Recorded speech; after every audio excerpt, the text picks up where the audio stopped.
escape the 9 to 5. I can't work a 9 to 5 job. Quit your 9 to 5 job because You want to quit your 9 to 5 job. Is it really that bad to work from 9 to 5 for someone else's business? Or are we just pushed to the thought that starting your business and becoming financially free is the only thing to strive for? As you know, typically I focus on business-related content on how to make money, becoming financially free, being more productive. But actually, there is another side to the medal, which is the luck of having a stable job and being able to fund your lifestyle. Over the past decade, the 9 to 5 was pointed out as evil, draining, and designed to keep you inside a hamster's wheel. We saw influencers online posing in their Lambos, flexing their lifestyle, and they made fun of people who work from 9 to 5. To be honest, this messed up my mind as well back then. I wasn't even able to appreciate a 6-figure salary. I felt unhappy, not motivated, and asking what I'm doing with my life. And this, although I was already in the top 10% of global earners. For those who wonder, you're already in the top 10% of global income if you earn around $122,100 a year. And even more was shocked when I found out the median household income globally was around $10,000 only. This means half of the world's population, which is around 4 billion people today, earn less than this. In so-called developed countries, we can appreciate a salary of $50,000 on average. And that's 5 times the median global household income. Of course, in Western countries, the cost of living is much higher than elsewhere in the world. But people forget we have an educational system, we have a healthcare system, which is almost non-existent in other parts of the world. Besides the income, many people also criticize that if you work in a 9 to 5, you have to deal with people you don't like, and starting your business is the only way out. For years I thought that they're right, but after starting multiple businesses myself, I can confidently say this point doesn't change. Matter of fact, this gets much worse. Whilst working in a 9 to 5, your only job is to do your work and get paid. But if you decide to run your business, you have to make sure that your clients are happy, that your team is getting paid, that everything is taken care of. Some will try to screw you over, others will be just a pain to deal with. So in consequence, thinking that a 9 to 5 is too much to handle and starting your business is the only way out, trust me, this will be a massive mistake. That brings us to the next point, which is the source of motivation. Before even thinking about starting your own business, you need to examine what your main goal is. This girl to my left and I couldn't be much more different, although she's my sister. She holds a master's degree in economics, achieved really good grades, and is now able to land a high-paying job, but also she has the opportunity to start her own business right away. Now me, as an older brother of her, I advise her the best from my point of view. I say start your own business, become financially free, you have the potential to do it. But to be honest, maybe the past 10 years I talk about this stuff and she was never interested in the things I said. Her goal is only to get paid well and find a stable job for the next 30 years. Her best case would be at the same employer so she can build a life around it. She's motivated to perform and deliver quality work, but only between 9 and 5. She told me multiple times she wants to have free and spare time in the evenings, that she wants to do some hobbies, and that's cool for her. Because otherwise, she says, she would stress so much about the business, taking care of problems and so on. Because she knows how hard it is to start and run some businesses, trying to scale them up,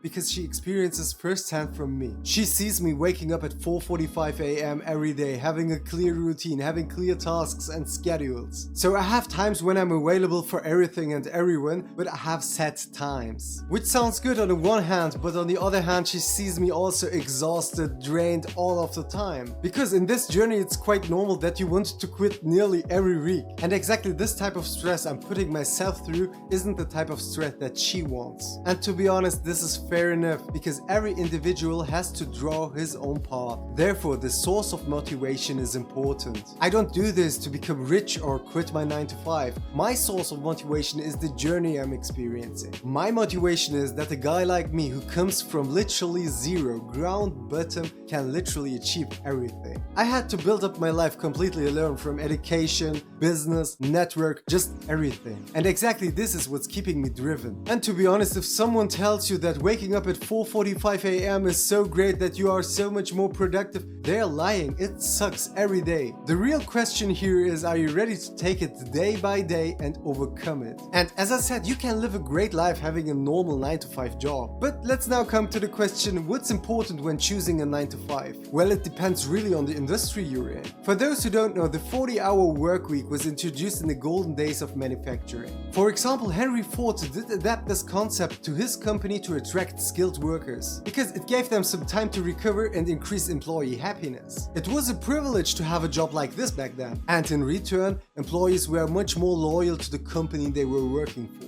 But as pointed out, this concept arises from manufacturing, which is the secondary economic sector. And clearly in today's economy, people work on the service sector, which is the tertiary sector. So it's quite normal that you can't apply the concept of a 40-hour work week from one sector to another. Let's for example now compare the work of a barista or the work of a controller to a worker in manufacturing. The manufacturing worker will stand a line, deal with materials, but the material will soon be replenished all the time, right? So once he finishes a task, the other one is just waiting around the corner for him. But working in an office or in a cafe, that's not the case. Because here work comes and goes when internal or external customers have demands, right? So you have to be there when you're needed, you have to be more flexible. Sometimes just a few minutes before you're done with your job and want to go home, you get another task to do, right? And this can lead to a reasonable unpaid overtime from an employer's perspective. A recent study found that most people put on average 7.2 hours of extra work every week, leading nearly to a 50-hour work week. To save you from this, it's important which type of company and which type of manager you prefer. As in my experience, this has the biggest impact on your happiness level if you work in a 9 to 5. At the moment, I'm fortunate enough to work for a company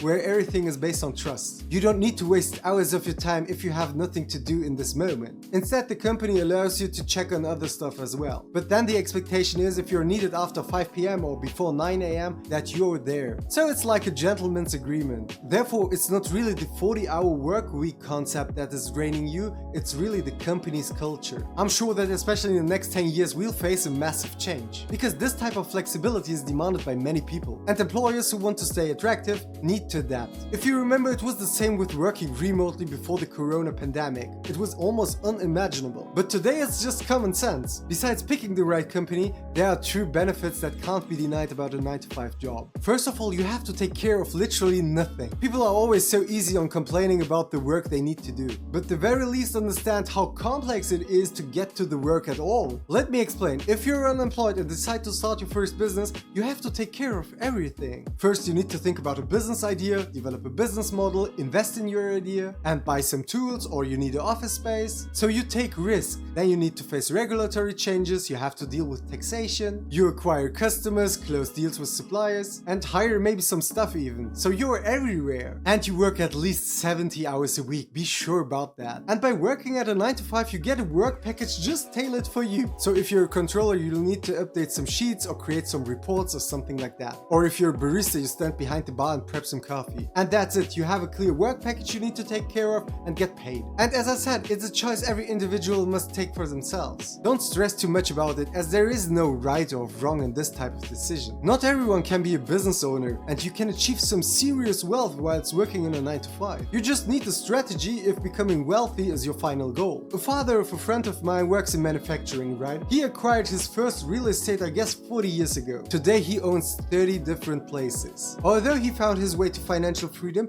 he still decided to work in that manufacturing company until his retirement. And today he has multiple income streams from his real estate, from his asset investment, and from his pension plan. From my point of view, you have to think about other people's who can't secure and fund their lifestyle with one job only. There are many people who work at multiple jobs. Matter of fact, nearly 9 million Americans have to do this. And unfortunately, that's the highest number since the beginning of recordings in 1994. So don't let all the noise in the internet get into your head, focus on your personal growth. Become an expert that's in demand. When I was laid off in 2021 in the corona pandemic, the CEO of the company told me this: "Orkan, sorry, this has nothing to do with your personal qualities and qualifications. I can't afford your paycheck at the moment. That's it. But be sure that qualified and good people are always in demand." And he was absolutely right, because I literally landed the next job in just a few weeks. And from my point of view, the whole application process and CV process is totally misunderstood as well. If you're interested in how I managed to land a high-paying job in literally weeks inside the corona pandemic, then drop a comment down below. I'm also thinking about to create a video where I show you the most growing sectors over time, so where you have the most potentials to land a high-paying income. Would you like that? Let me know in the comment section down below. As always, like and subscribe, everything is appreciated. See you in the next one. Bye.